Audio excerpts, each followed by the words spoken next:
Department వాళ్ళందరూ కూడా appreciate చేశారు ఆ క్యారెక్టర్ కి. అంటే ఒక బ్యాడ్ క్యారెక్టర్ గుడ్ గా మారుతుంది అందులో.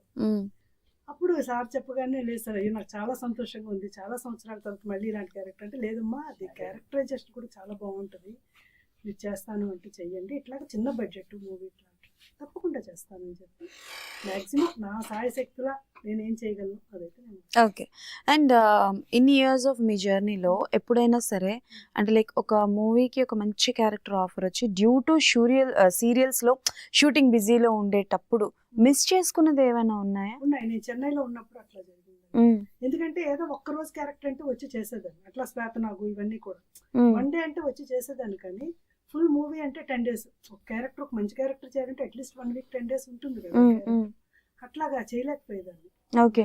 తర్వాత అవన్నీ చూసే నేను ఇంకా వద్దు, మనం ఇది చేయాలనుకుంటే దీని మీదే ఉందాము అని చెప్పి నేను. ఓకే. 1.5 year కదా మీరు గ్యాప్. దానివల్ల అంటే లైక్ అంటే లైక్ పర్సనల్గా ఏం తీసుకోకండి. సో దానివల్ల ఫినాన్షియల్గా ఏమైనా మీకు లాస్ జరిగిందా 1.5 year గ్యాప్ తీసుకోవడం వల్ల? ఖచ్చితంగా ఉంటుంది. ఎందుకంటే మనం ఒక దాని మీద కాన్సన్ట్రేట్ చేసినప్పుడు మీరు చెప్పినట్టుగా లాసెస్ ఉంటాయి, గెయిన్స్ కూడా ఉంటాయి. కానీ మరి దాన్ని మనం బేర్ చేయాలి. ఎందుకంటే నాకు ప్యాషన్, లవ్ అనమాట.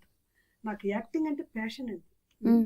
మోర్ ఓవర్ ఏంటంటే డబ్బు సంపాదించడం కంటే కూడా ఒక మంచి క్యారెక్టర్ ఉందండి మీరు చేసేయండి అంటే డబ్బు లేకుండా నేను చేసేస్తాను వెళ్ళి. అంత ఇష్టం నాకు. నాకు చాలా ప్యాషన్. అలాంటప్పుడు ఇంత మంచి క్యారెక్టర్ దొరికింది ఇందులో నాకు. ఇప్పుడే నెక్స్ట్ ఇప్పుడు చంద్రమహేష్ గారికి కూడా ఒకటి చేస్తాను. ఇంత పెద్ద క్యారెక్టర్ అని నేను చెప్పను, కానీ చాలా బాగుంటుంది ఆ క్యారెక్టర్ కూడా నాకు. అందుకే ఖచ్చితంగా మనకి బలమైన కోరిక ఉన్నప్పుడు అది ఖచ్చితంగా తీరుతుంది. అది నా నమ్మకం. ఎందుకంటే అది ఒకటే నా కాన్సన్ట్రేషన్, ఇంకోటి లేదు నాకు, లేదు.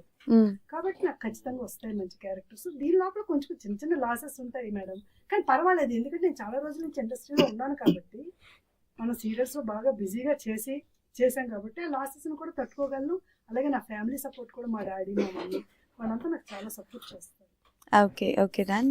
అండ్ బాబ్జీ గారు అంటే మనం చూపించే దాంట్లో మెలికలు వెతికే వాళ్ళు చాలా మంది ఉంటారు. అండ్ ఇందులో మీరు పోలీస్ వారి హెచ్చరిక అని చూపించినా బట్ సమ్హౌ ఎందుకో కొంచెం డిపార్ట్మెంట్కి కొంచెం నెగిటివ్గా ఉంటుందేమో, అగ్నెస్ట్గా వెళ్తున్నారేమో అని అనిపిస్తుంది. నాకు అనిపించింది, నా పాయింట్ ఆఫ్ వ్యూ, ఇది నా క్వశ్చన్ ఇది. సో